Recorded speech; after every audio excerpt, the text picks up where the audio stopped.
Hi everyone, welcome to Paradigm, the interview series where we look into the ethics of artificial intelligence and its implications for online safety and today's youth. I'm your host, Ruhani Surana, and I'm honored to introduce Lenin Gali, an industry leader in artificial intelligence and enterprise technology.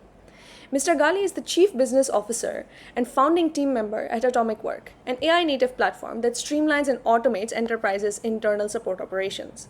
With extensive experience in founding and scaling enterprise tech businesses, Mr. Gali works at the intersection of business, AI, and responsible technology deployment. It's a pleasure to have you here with us today, Mr. Gali. Oh, it's my pleasure to be here, and I'm happy to share with all of these young audiences you have. Thanks for having me. It's great to have you here. Without further ado, let's get right into our discussion with the first question. So, in your view, what are the two most important elements in an ethical, safe, and youth friendly AI integrated future? Well,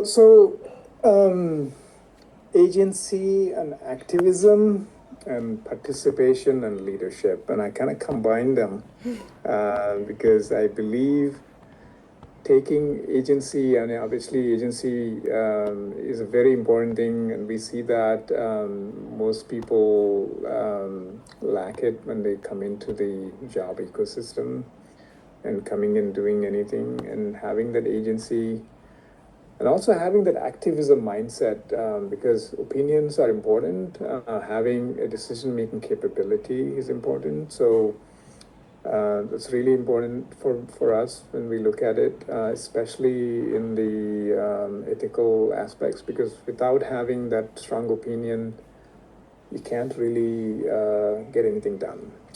So people who simply deliberate too much and not make any of that, it's not going to work out. And participation and leadership is important because it's everybody's, it's a very important topic, and you have to participate in it, and otherwise you will be on the sidelines and not doing much, and you're just an observer. And leadership is important because if you don't lead, nothing gets done. So For sure. And just coming back to that theme of decision making, as a leader in a business that sort of automates that internal decision making for firms, how do you approach the ethical implications that come with that? well, so ethics and morals are subjective to human interpretation, because in a world of neither righteousness or nor learned,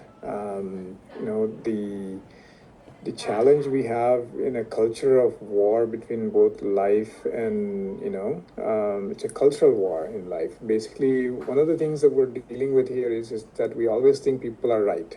That doesn't happen. Pertinent to where and how we live and work, and geographically people live around the world, your ethics and morals are quite different. You cannot actually say that everybody has to be this way and everybody has to be that way, because everything is surrounded by geographical, cultural, lifestyle, economics, so many things that dictate how people behave and then work. And then constitutionally, you're governed by laws, and most of the laws are different for different things.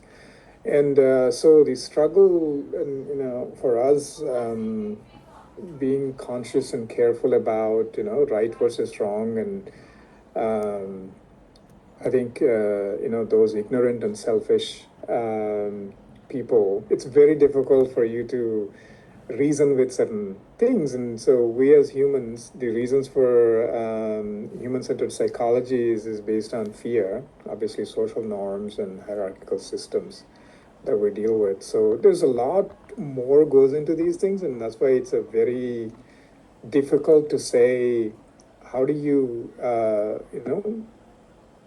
approach ethical moral implications in using AI. It depends on who we're talking to. Okay, that's definitely a really insightful thing that we all need to keep in mind, I think. So, just bringing it back to sort of your perspective, from your point of view, what are those sorts of moral implications that come with the use of AI? So first of all, no matter what you're doing in AI, there's a lot of knowledge gap between those who are educated and highly educated versus non-educated people in this field. So then you need to lower the gap between that, and how do you do that is one thing. Being transparent about what AI is doing and why AI is important, and taking responsibility for those actions that could potentially impact a livelihood of others. For I think sure. that's really the most important thing for me.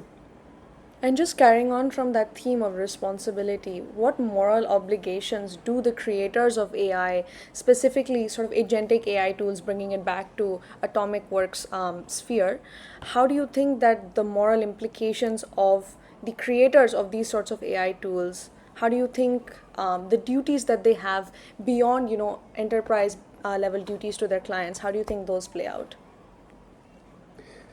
So, one thing we do when we speak to anybody about our product or anything that we do in industry is we're an AI native software company, and that means everything we do has a little bit of AI involved. And the reason we're doing that is we want to automate all of these redundant, mundane, day-to-day work that people do that nobody wants to spend time.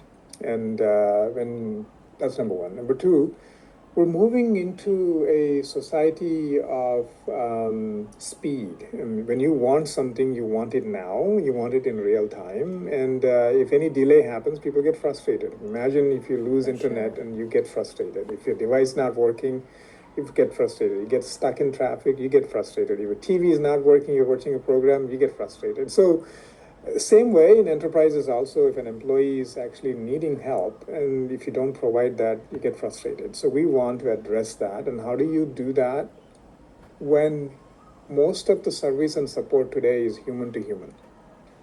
That means the other side is also a human trying to basically understand when you raise a ticket or when you have a problem and you talk to. But if that human is not exist, right? Because you could be working in different time zones, you want 24/7 support, and you want something real time, and human capability to understand what you're asking for and processing that is somewhat challenging nowadays, and that's exactly why the frustration is that support and service experience today is very slow, and we want to really increase that to make it real time so that you ask anything, you get response right away. And that's why we are in business, and that's what we're trying to do. So when we do these things, we want to make sure that we're transparent about how we go about building those things and how we're making. And we may be eliminating certain rudimentary tasks that people are doing, and which means you'll probably be moving certain people that are doing certain type of work to another type of work. And these are things that we would allow the businesses to make. But as a product company, as a platform company, we're actually building something AI native for people to really, for faster IT and smarter business, or smarter IT and faster business. That's a really nice response, Mr. Gali. Thank you so much for that insight. Just bringing it back to that point of transparency, that's definitely a huge pillar that everyone's talking about in like regards to making AI safe and fair and equitable. Transparency is really a key pillar there. So coming back to that broader theme of making AI safer and more fair, who do you think should bear that responsibility and why?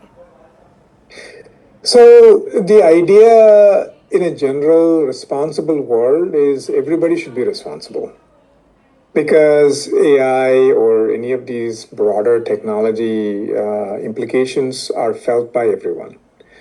But then everyone means no one, right? But we know when you say everybody's responsible, nobody takes responsibility.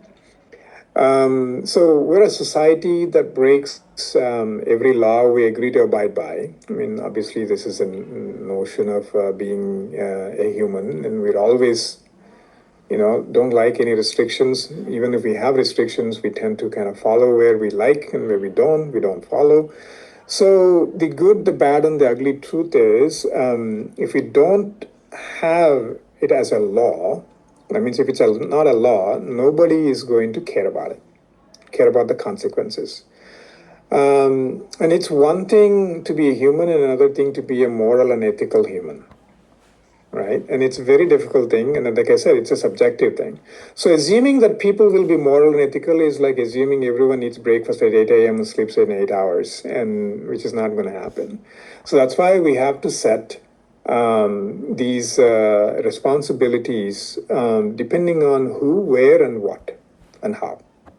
And I think that's really important. And those are done by the governments to protect the societies and balancing the ecosystem and making sure that the people are taken care of.